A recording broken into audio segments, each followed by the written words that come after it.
To provide a clear understanding of the matter, we will present the background of the entire Mayo case in several chapters, simplifying the details for easier comprehension. We now proceed with the very first chapter of this case, which is the drug transaction.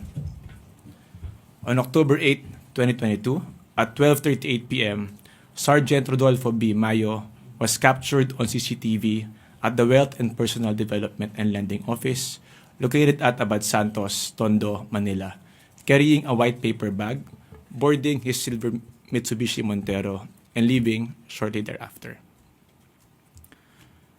As shown in the footage, Sergeant Mayo, wearing a white shirt, returned to his car carrying a white paper bag of what is believed to contain 2 kilograms of shabu.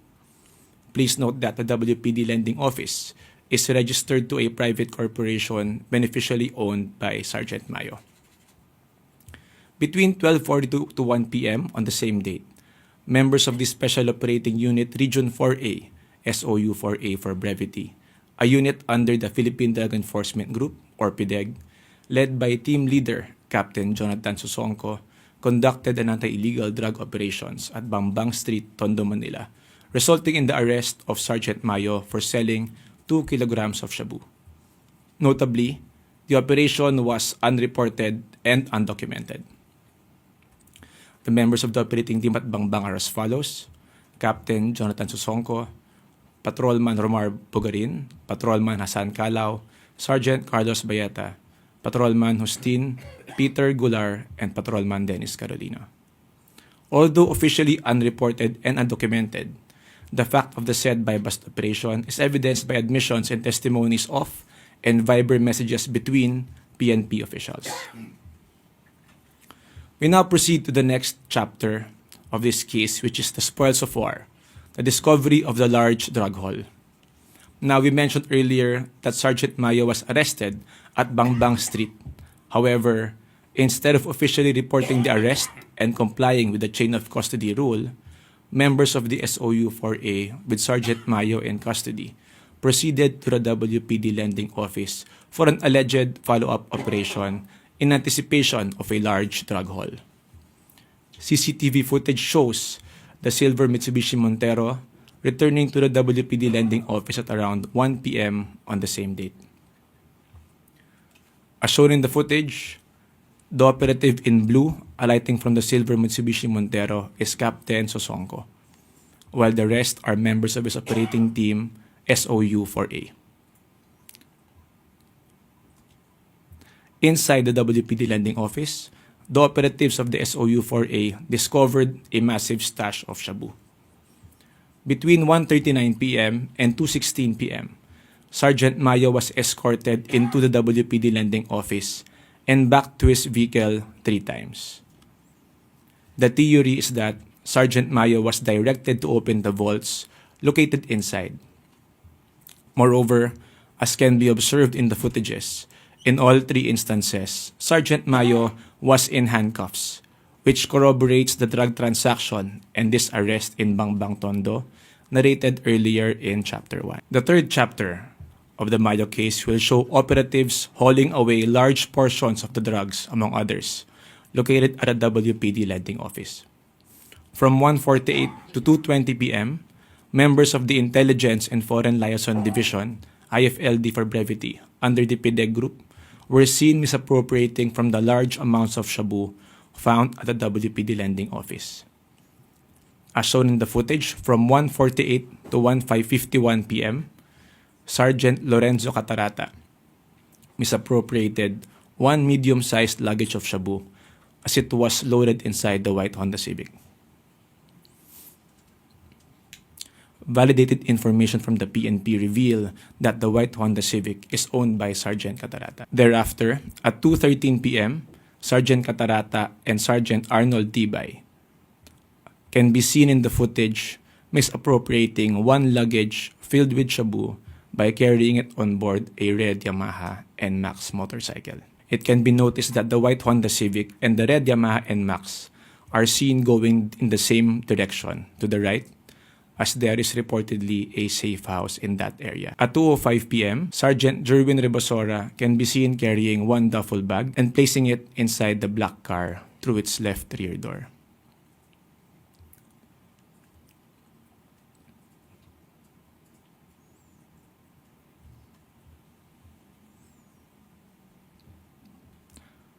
As observed, the white Honda Civic and the red Yamaha NMAX returned to the WPD lending office from the rightmost area where the safe house is reportedly located. And at 2:20 p.m., Sergeant Catarata and Sergeant Rebosora can be seen loading one dark luggage in the trunk of the same white Honda Civic.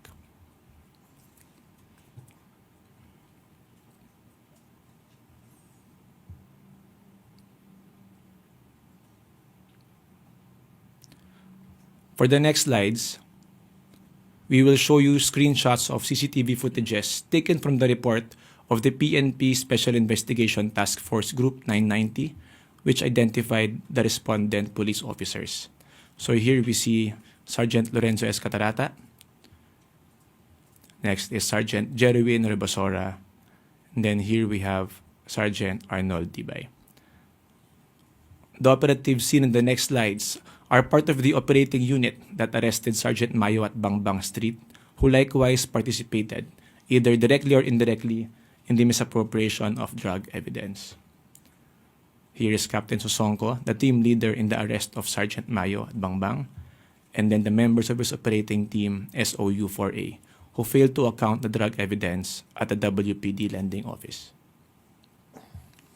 So how were we able to conclude that the contents of the haul are shabu? Because days after the incident, Colonel Rolando Portera, then chief of the IFLD, upon witnessing the acts committed by his subordinates in the footage, directed them to explain.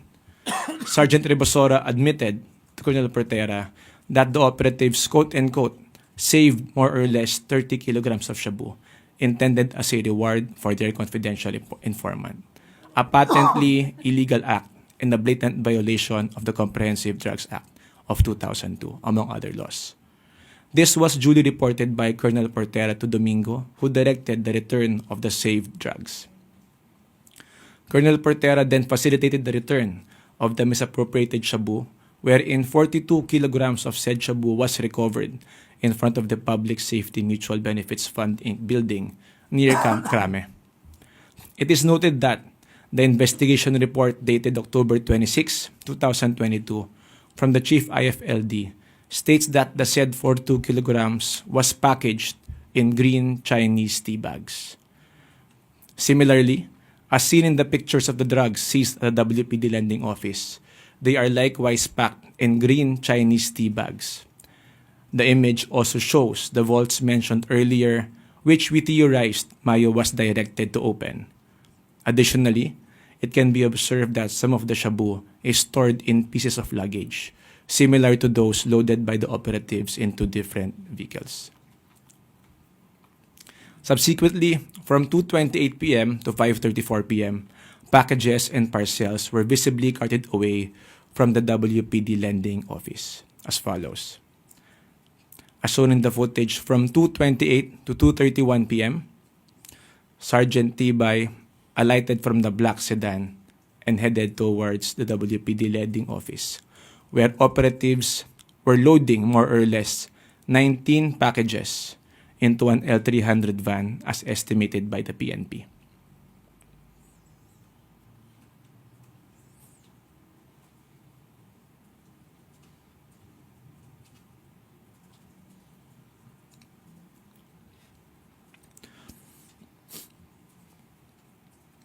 Captain Sosonko can also be seen talking to operatives and looking for CCTV cameras in the area.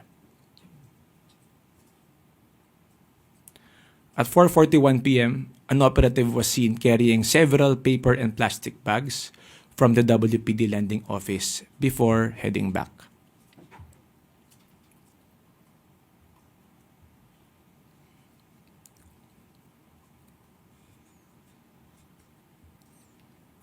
And from 5:21 to 5:34, upon the direction of Major Salmingo, Lieutenant Cabral and Patrolman Venegas were seen carrying green eco bags from the WPD lending office.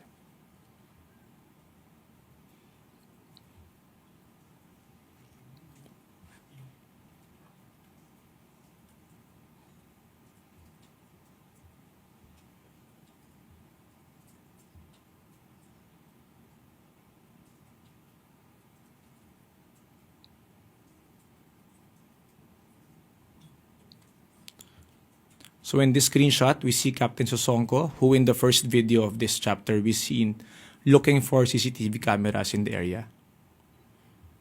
And then here we have Lieutenant Cabral and Patrolman Venegas. We note that aside from the members of the SOU-4A and IFLD earlier identified, other police officers who arrived at the WPD Lending Office are as follows. So we have Marian Mananghaya, a member of the IFLD, who arrived at 3:03 p.m. And we have Ashraf Amerol, team leader of the IFLD, who arrived at 3:42 p.m. We now proceed to the next chapter of the Mayo case, which pertains to the cover-up. Due to reports of a large and unprecedented drug haul and the involvement of a PDEG officer, the following high-ranking officials of the PNP arrived at the WPD Lending Office from 3:45 p.m. to 4:30 p.m. as follows. Colonel Olonan is the chief of the SOU-4A. He arrived at the WPD Lending Office at 3:45. As shown in the footage, he may be seen alighting from a black pickup truck and entering the WPD Lending Office.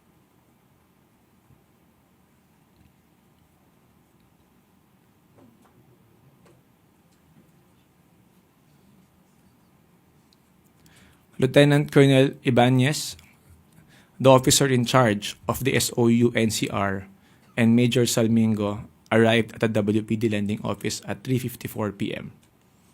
Lieutenant Colonel Ibanez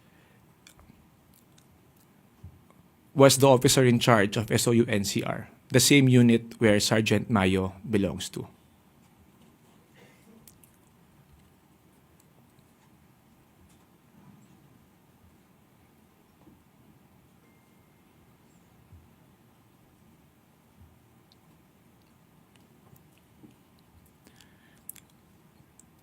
Police Brigadier General Domingo, the then Chief of PDEG, arrived at 3:59 p.m.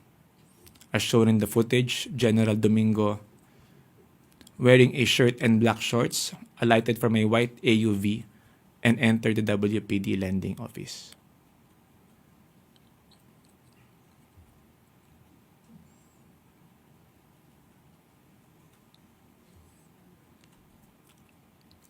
Lastly, Lieutenant Colonel Gonzalez, a former member of the IFLD. He arrived at the WPD Lending Office at 4:29 p.m. As shown in the footage, he can be seen wearing a black shirt and pants before proceeding to the WPD Lending. So we are showing you images of Colonel Olonan, Colonel Gonzalez, Major Salmingo, Colonel Ibanez, and General Domingo. So to reiterate, between 3:45 to 4:30 p.m., the senior officers arrived, including Lieutenant Colonel Ibanez, who is the superior of Sergeant Mayo, and General Domingo, the head of PDEG, presumably to approve the final details of the narrative to be declared. Remember that there was no official declaration of any arrest or any anti-illegal drug operation as of this time.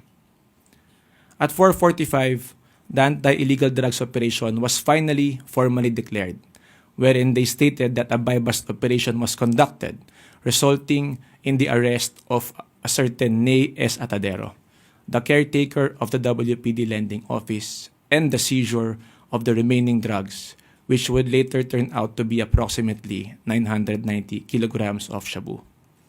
Notably, Sergeant Mayo was excluded from the declared buy-bust operation. The first part of the cover-up therefore pertains to the decision to exclude Sergeant Mayo from the report and inventory of the anti-illegal drugs operation at the WPD Lending Office, and instead implicate his employee, Nay Atadero. This false narrative was used by the operatives in official documents, such as the report by General Domingo to the Acting Director for Operations. As you can see in the document, General Domingo reported that a buy-bust operation was conducted at 4:45 p.m.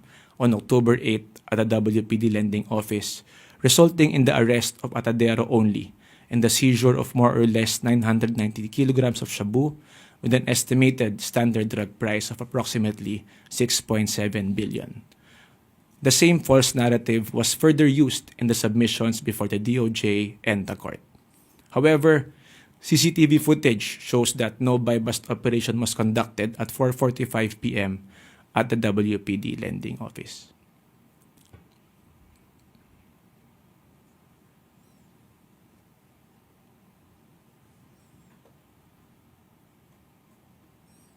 So we are showing you the footage at 4:45 p.m. We now move to the next chapter, the game of the generals. The first part of the cover-up, as earlier stated, pertains to the decision to exclude Sergeant Mayo from the declared buy-bust operation at 4:45. Now the second part of the cover-up pertains to the decision to release Sergeant Mayo under the guise of a follow-up operation. As may be recalled, Lieutenant Colonel Ibanez is the boss of Sergeant Mayo, who both belong to SOU-NCR. Thus, to ensure his release, Lieutenant Colonel Ibanez attempted to induce Domingo and Colonel Olonan by stating that there is a larger warehouse in Pasig City, quote-unquote, na ituturo ni Mayo. At 6:24 p.m., Lieutenant General Benjamin D. Santos Jr., the then Deputy Chief for Operations, arrived at the WPD lending office. As shown in the footage, Lieutenant General Santos alighted from a black SUV and entered the WPD lending office.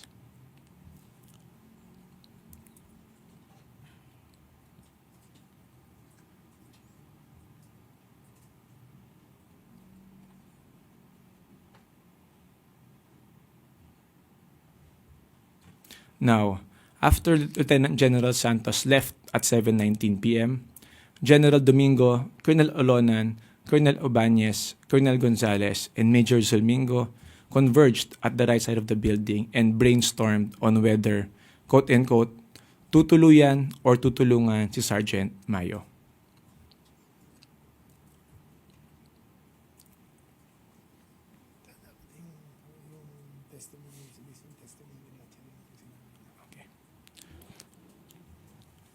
So all of these quotes that we are saying and all of these are produced in evidence and are corroborated by various testimonies and affidavits which have been threshed out by the Commission and can be provided in the decision itself. No? So giving into the inducement, General Domingo and Colonel Olonan approved Sergeant Mayo's release. So here's the picture of Lieutenant General Benjamin D. Santos. As alleged by General Domingo, Sergeant Mayo's release was cleared by then Chief PNP Rodolfo S. Azurin Jr. and Lieutenant General Santos. During the hearing before the Senate Committee on Public Order and Dangerous Drugs on May 30, 2023, he stated that, quote-unquote, the Chief PNP, Azurin, and the then TDCO, Santos, approved my proposal. Sergeant Mayo and Colonel Ibanez assured me also, by the way, that they can pinpoint another warehouse with much, much bigger stocks of illegal drugs.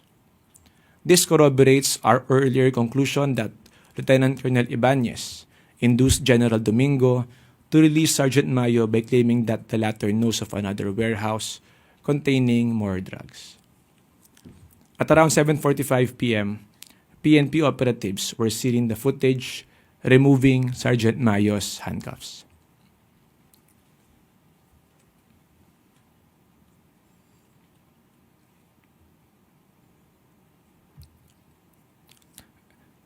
Thereafter, at 7:50 p.m., Major Salmingo, together with Sergeant Mayo, left the WPD lending office to conduct a quote-unquote follow-up operation in Pasig City. The said operation later on will turn out to be just a mere service of a warrant of arrest. In the joint affidavit of arrest of the members of SOU-NCR, it was stated that Sergeant Mayo was the arresting officer of Judean Francisco at Sorrento Oasis in Pasig City. Here we can see Sergeant Mayo wearing a black face mask and blue PNP shirt, appearing to arrest Judean Francisco. So in the next two slides, we will show you the members of SOU-NCR involved in the service of a warrant of arrest against Juden Francisco, wherein Sergeant Mayo was made the arresting officer. We now move to the last chapter, the solution, wherein PNP officials concocted a scenario to cover the slew of irregularities. To recall, we have established that Sergeant Mayo was already arrested between 12:40 to 1 o'clock p.m. at Bangbang Street for selling 2 kilograms of shabu. We have also established that Sergeant Mayo was brought to the WPD lending office under the custody of PNP at 1:39 p.m. until 7:50 p.m. and that the declared buy-bust operation at 4:45 p.m. was conducted solely against Atadero, excluding Sergeant Mayo. Lastly, it has been established that Sergeant Mayo was released from police custody and assigned as an arresting officer against Juden Francisco. Now, former PIDEA Director General Wilkins Villanueva learned of the release of Sergeant Mayo and texted then Chief PNP Rodolfo Azurin that, quote-unquote, according to the team leader of the operating team in Abad Santos, the PIDEG leadership did not want to include the police officer in the arrest of Mayo because it will affect their reputation. That is why they released him. According to him, it was the arrested police officer who is disposing the items, end quote. This prompted General Azurin to direct General Domingo to return Sergeant Mayo to the WPD lending office. However, we recall that the buy-bust was already declared at 4:45 p.m. only against Atadero and that the inventory has already begun. Thus, in an attempt to address the irregularities in Sergeant Mayo's earlier arrest and to cover up his subsequent release, Colonel Olonan, Captain Piñon, and his team staged a hot pursuit operation against Sergeant Mayo. It was reported that this alleged operation took place at Quiapo Bridge, Quezon Boulevard, Quiapo, Manila at 2:30 a.m. on October 9, 2022, resulting in the arrest of Sergeant Mayo and the seizure of 2 kilograms of shabu.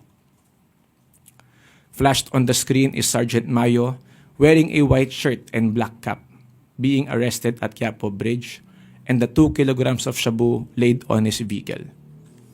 What is very telling is that earlier, during the arrest of Juden Francisco, Sergeant Mayo, as the arresting officer, was seen wearing a blue PNP shirt, while in this picture, we can see that Sergeant Mayo was made to change his outfit.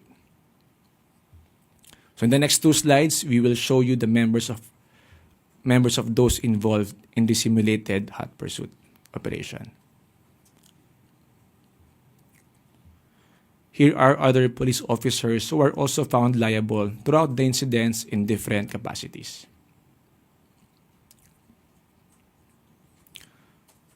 So this concludes the narration of the background of the Mayo case. We now proceed to discuss the developments in the administrative cases filed against the respondents. On December 13 and 19, 2024, and January 6 and 9, 2025, the Napolcom and Bank resolved all the remaining cases covering 99 summary dismissal cases involving 56 respondents. As resolved by the Napolcom and Bank, 21 respondents were dismissed from the service, 16 respondents were demoted in rank, 4 respondents were suspended for 6 months, and 12 respondents' cases were dismissed. With respect to the 3 respondents who are presidential appointees, our recommendation for dismissal from the service shall be subject to the confirmation by the Office of the President. Relative to the administrative case against Lieutenant General Santos, the summary dismissal proceedings against him was suspended on account of a writ of preliminary injunction issued by Judge Alice Gutierrez, Branch 193 of the Marikina City Regional Trial Court. Shown on the screen is a summary of the penalties imposed on the respondents.